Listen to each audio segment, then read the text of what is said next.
शेख मोहम्मद सलीम।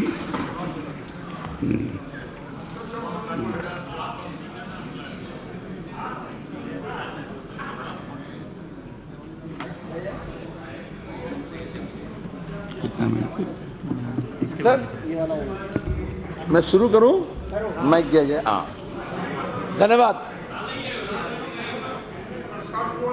विषय में मैं वापस आता हूं और विषय है कि ये सभा मंत्रिपरिषद में अपने विश्वास का अभाव प्रकट करती है।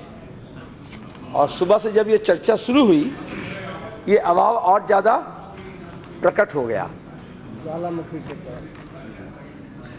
कारण सत्यापक्ष की तरफ से जब पहले वक्ता उठे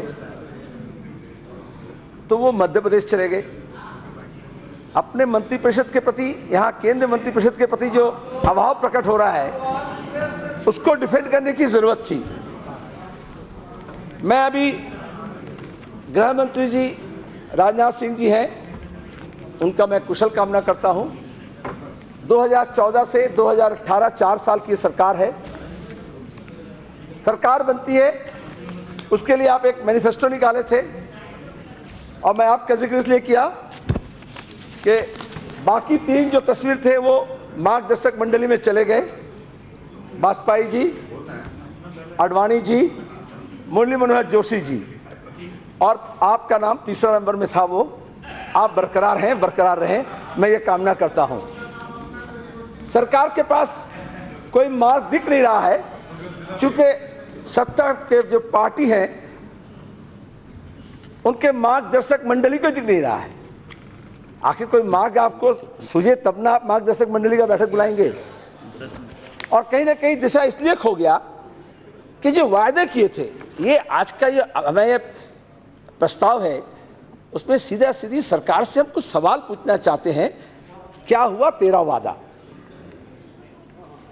और फिर चूंकि 1 साल बाकी है, तो जो वादा किया वो निभाना पड़ेगा। इसमें कोई क्रोध, राग, गुस्सा, इसकी जरूरत नहीं है।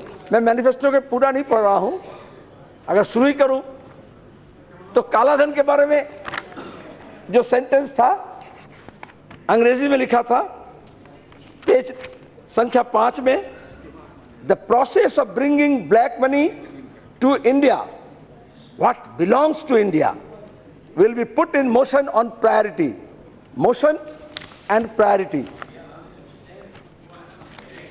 पिछले 1 साल में विदेश से कालाधन लाना तो छोड़ दीजिए, हमारे देश से जो डिपॉजिट सिर्फ स्विस बैंक में, और भी बहुत सा बैंक है विदेशी, 50% बढ़ोतरी हुई।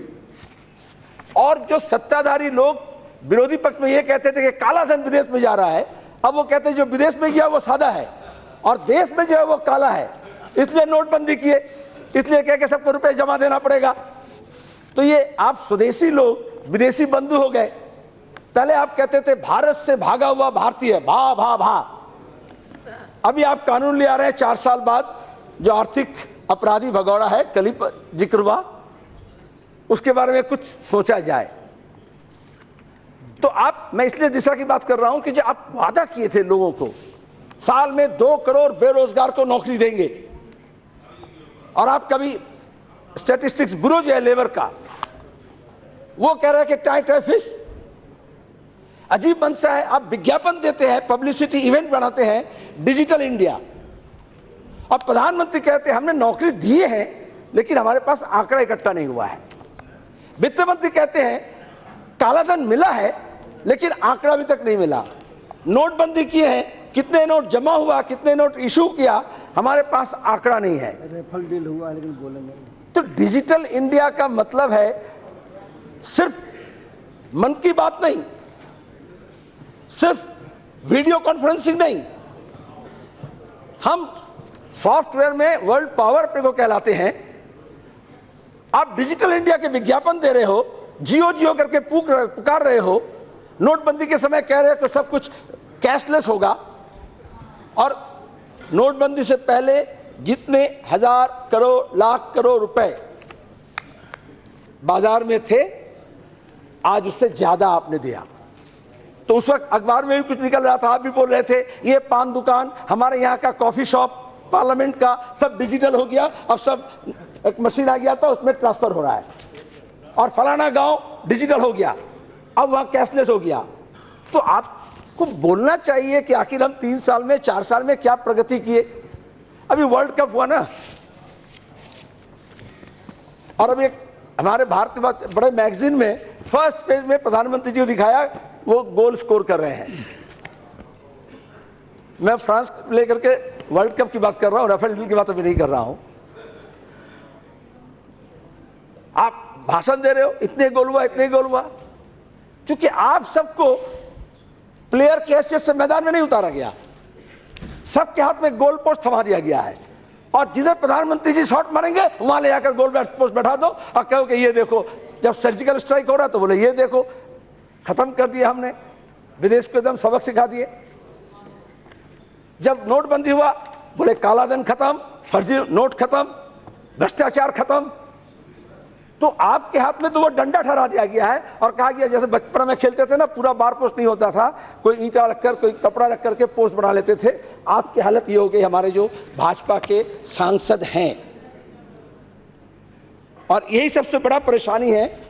इसी कारण संसद में हम जब चर्चा चाहते हैं, चाहे वो नोटबंदी हो, चाहे सर्जिकल स्ट्राइक हो, चाहे डोकलाम वाला मामला हो, चाहे बेरोजगारी का सवाल हो, चाहे किसानों का मुद्दा हो, चाहे किसानों का आत्महत्या हो, जब आंकड़ा चाहते हैं हंगामा खड़ा हो जाता है।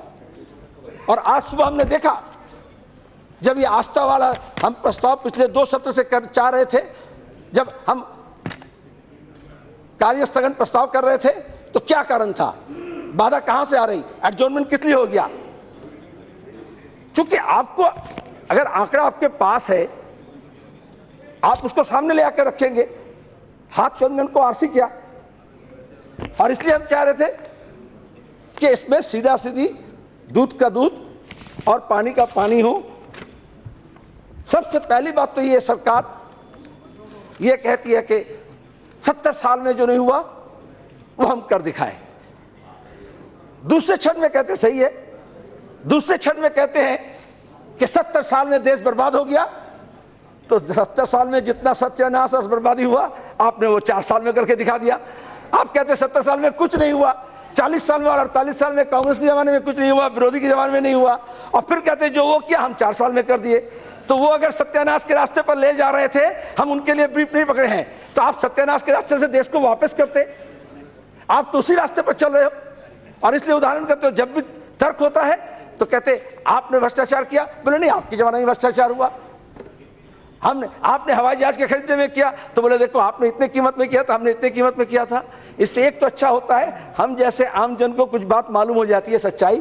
जब कपड़े आप सड़क में धोते हो तो गंदगी जब निकलती है तो उससे बाहर आ जाता है, नहीं तो सब ये चोरी छुपे होता है। बिगेस्ट इकोनॉमिक गैम्बल इस सरकार ने की नोटबंदी के मामले में, और उसमें हमारे हाथ में कुछ नहीं मिला। आपसे जब पूछते हैं आंकड़ा, आप कहते हैं आंकड़ा नहीं है।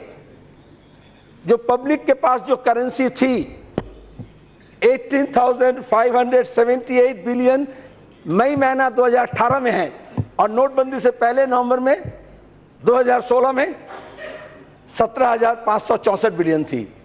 तो आप जो कह रहे थे कैशलेस विज्ञापन दे करके और नोट के सहारे नहीं होगा, तो आप तो वहां पे ऑलरेडी 1,000 बिलियन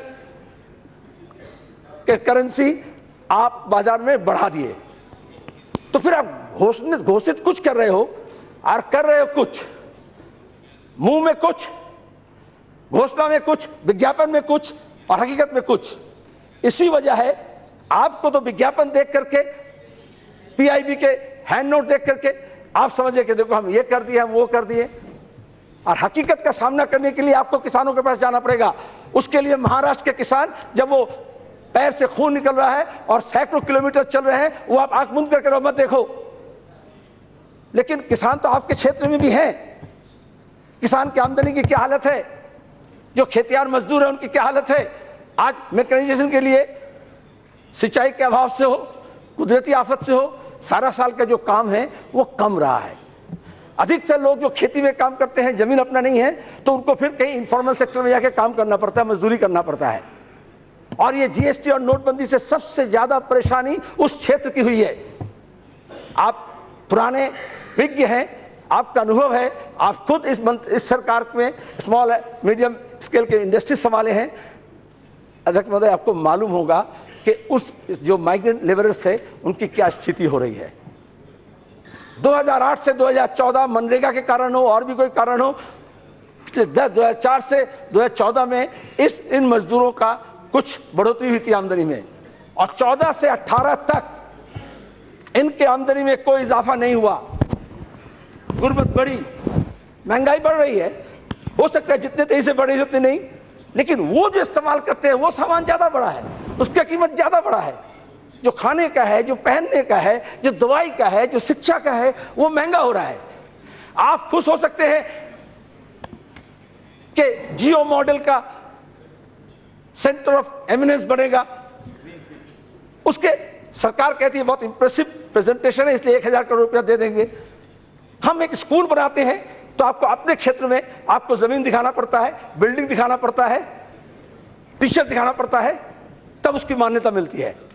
किसके लिए सरकार काम करे आप नहीं समझ पा रहे हैं। एक गांव में एक स्कूल बनाने के लिए हमें पापड़ बेलना पड़ता है, और बिना कुछ दिखाए हम सरकार से 1000 करोड़ रुपए भी ले सकते हैं, और centre of eminence BITS Pilani के साथ, दिल्ली मुंबई आईआईटी के साथ हम उसका मान्यता मान लेते हैं। तो विज्ञापन तो ये हो गया, 1000 करोड़ का तो ब्रांड बना दिया आप। ये जो हम चर्चा कर रहे हैं, आप तो जो बच्चा पैदा नहीं हुआ उसका नाम में आप तो सौरभ दे दिए। यही तो जना, यही तो आप मतलब रूल्स इस तरह से ब्रेक हो रहा। मैं कह रहा हूं कि सरकार किसके लिए काम कर रही है। जन्मदिन का जो शिक्षा, जो रोजगार, ये मैं किसी के ऊपर लांछन नहीं लगा रहा हूं, और ऐसा नहीं है कि ऐसा सभी शुरू हुआ। मैं ये कह रहा हूं कि जो आर्थिक स्थिति आम जनता की जो है बिगड़ने वाली है, उसके लिए जो उदार नीति जो लगाया गया था इस देश में, आपके जमाने में आप ज्यादा तेज से कर रहे हैं। आपके प्रति यही हमारा अनुरोध है कि आप स्वदेशी के नाम पर आए थे, आप एक के बाद एक सरकारी क्षेत्र, डिफेंस प्रोडक्शन, रेल, ये सब में आप प्राइवेटाइजेशन और एफडीआई 100% कर रहे हो। आप तो सड़क उतर करके पहले इसका विरोध कर रहे थे। तो इतना यू टर्न करना जो है ये शोभा आपको नहीं देता। मैं इसी तरह से कह सकता हूं कि किसानों की आत्महत्या आपको रोकना था। आपको गरीब, आदिवासी, जनजाति, जो अनुसूचित जाति है, जो महिलाएं हैं, जो अल्पसंख्यक हैं, जो पिछड़े हुए चल रहा है और सैकड़ों किलोमीटर चल रहे हैं, वो आप आंख मूंद करके मत देखो। लेकिन किसान तो आपके क्षेत्र में भी हैं। किसान की आमदनी की क्या हालत है, जो खेतियार मजदूर है उनकी क्या हालत है। आज मैकेनाइजेशन के लिए सिंचाई के अभाव से हो, कुदरती आफत से हो, सारा साल का जो काम है वो कम रहा है। अधिकतर लोग जो खेती में काम करते हैं, जमीन अपना नहीं है, तो उनको फिर कहीं इनफॉर्मल सेक्टर में जाके काम करना पड़ता है, मजदूरी करना पड़ता है। और ये जीएसटी और नोटबंदी से सबसे ज्यादा परेशानी उस क्षेत्र की हुई है। आप पुराने विज्ञ हैं, आपका अनुभव है, आप खुद इस सरकार में स्मॉल मीडियम स्केल के इंडस्ट्री संभाले हैं। अध्यक्ष महोदय, आपको मालूम होगा कि उस जो माइग्रेंट लेबरर्स है उनकी क्या स्थिति हो रही है। 2008 से 2014 मनरेगा के कारण हो और भी कोई कारण हो, 2004 से 2014 में इन मजदूरों का कुछ बढ़ोतरी हुई थी आमदनी में, और 14 से 18 तक इनके आमदनी में कोई इजाफा नहीं हुआ। गुर्बत बढ़ी, महंगाई बढ़ रही है, हो सकता है जितने तेजी से बढ़े उतने नहीं, लेकिन वो जो इस्तेमाल करते हैं वो सामान ज्यादा बड़ा है, उसकी कीमत ज्यादा बड़ा है। जो खाने का है, जो पहनने का है, जो दवाई का है, जो शिक्षा का है, वो महंगा हो रहा है। आप खुश हो सकते हैं कि जियो मॉडल का सेंटर ऑफ एमिनेंस बनेगा, उसके सरकार कहती है बहुत इंप्रेसिव प्रेजेंटेशन है इसलिए 1000 करोड़ रुपया दे देंगे। हम एक स्कूल बनाते हैं तो आपको अपने क्षेत्र में आपको जमीन दिखाना पड़ता है, बिल्डिंग दिखाना पड़ता है, टीचर दिखाना पड़ता है, तब उसकी मान्यता मिलती है। किसके लिए सरकार काम करे आप नहीं समझ पा रहे हैं। एक गांव में एक स्कूल बनाने के लिए हमें पापड़ बेलना पड़ता है, और बिना कुछ दिखाए हम सरकार से 1000 करोड़ रुपए भी ले सकते हैं, और centre of eminence BITS Pilani के साथ, दिल्ली मुंबई आईआईटी के साथ हम उसका मान्यता मान लेते हैं, तो विज्ञापन तो ये हो गया 1000 करोड़ का तो ब्रांड बना दिया आप। ये जो हम चर्चा कर रहे हैं, आप तो जो बच्चा पैदा नहीं हुआ उसका नाम में आप तो शोहरत दे दिए। यही तो है ना, यही तो आप मतलब रूल्स इस तरह से ब्रेक हो रहा। मैं कह रहा हूं कि सरकार किसके लिए काम कर रही है। जन्मदिन का केक जो भी शिक्षा, जो रोजगार, ये मैं किसी के ऊपर लांछन नहीं लगा रहा हूं। और ऐसा नहीं है कि ऐसा सभी शुरू हुआ।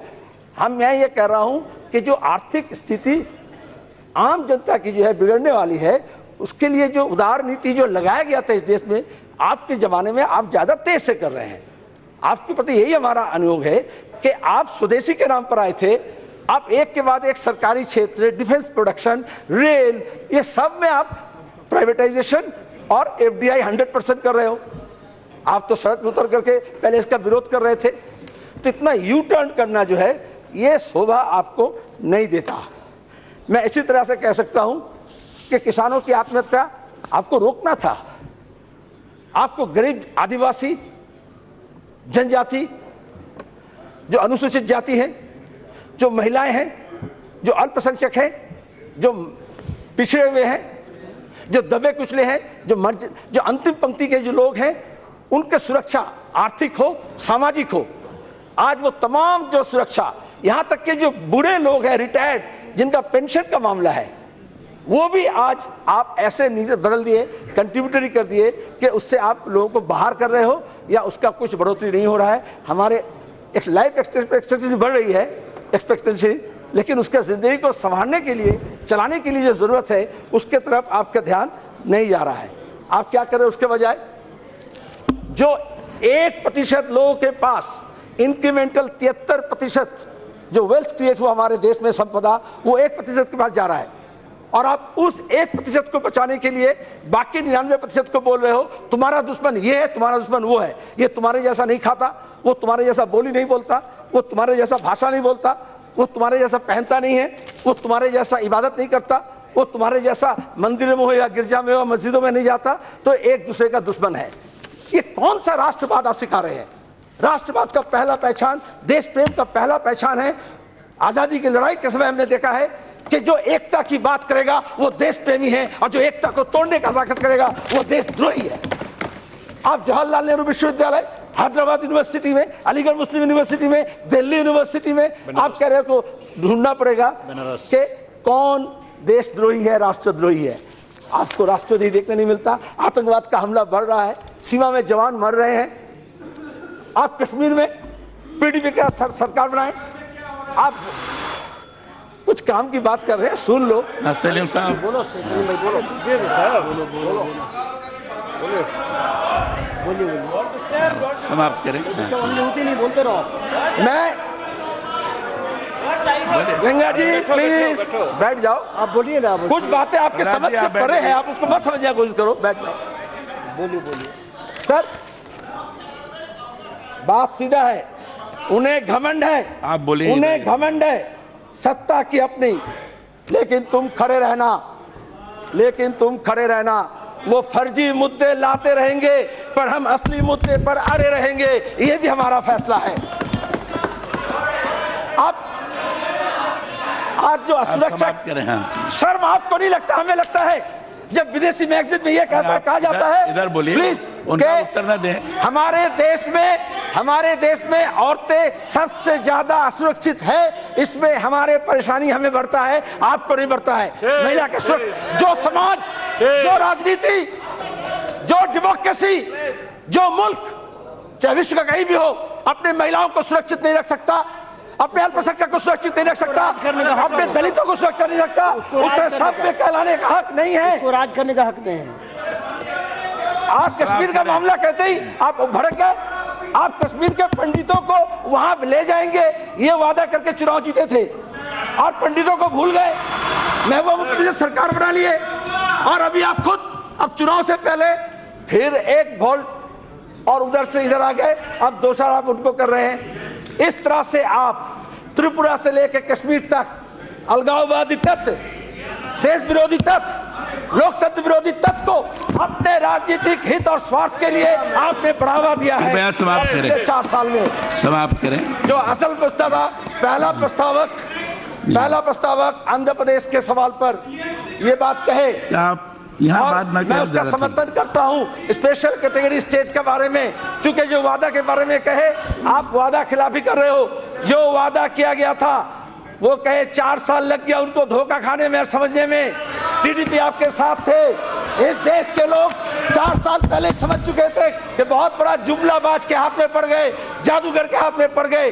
कोऑपरेटिव बैंक के करप्शन के बारे में मैं खुद लिखा था अरुण जेटली जी को, वो उसको लेकर राजनीति करना शुरू कर दिए। समाप्त करें। लेकिन जो अध्यक्ष भारतीय जनता पार्टी के मोटा भाई, उनके कोऑपरेटिव बैंक में सबसे ज्यादा बड़ा घोटाला हुआ। फिर मैं आसान ग्रहण करें। घोटाला हुआ, आप जांच नहीं किए, उम्मीद है तो जांच करो, जांच करो, सच को आज किया है। नहीं, मैं तो जांच की मांग कर रहा हूँ। नहीं, समय आपका खत्म हो गया। तो ये कहे सर, समापन जब करें। मॉब लिंचिंग की बस एक मिनट हाँ, सॉरी, ठीक। एक मिनट बोलिए एक मिनट समाप्त करिए। सर, जब इस सदन में इंटॉलरेंस लेके बहस हुई, जब मॉब लिंचिंग लेके बहस हुई, उस वक्त भी हम सरकार को कह रहे थे जिस रोज मोहसिन शेख पूना में मारा गया, सरकार की चुप्पी उनको हिम्मत दिलाई। और आज हम देखें जो लातेहार में हुआ, जो झारखंड में हुआ, कौन सा दे रहा पता नहीं चलता है। आपको शर्म नहीं आता? आपके साथ बैठे हुए लोग जो मॉब लिंचर हैं उनको माला पहनाते हैं। हमें तो शर्म होती है इस सदन में बैठने के लिए उन मंत्री के साथ जो क्रिमिनल्स के साथ देते हैं, कानून का साथ नहीं देते। समाप्त करें। इस देश को अगर बचाना है तो कानून का राजनाथ सिंह साथ जी। लगाना है। धन्यवाद।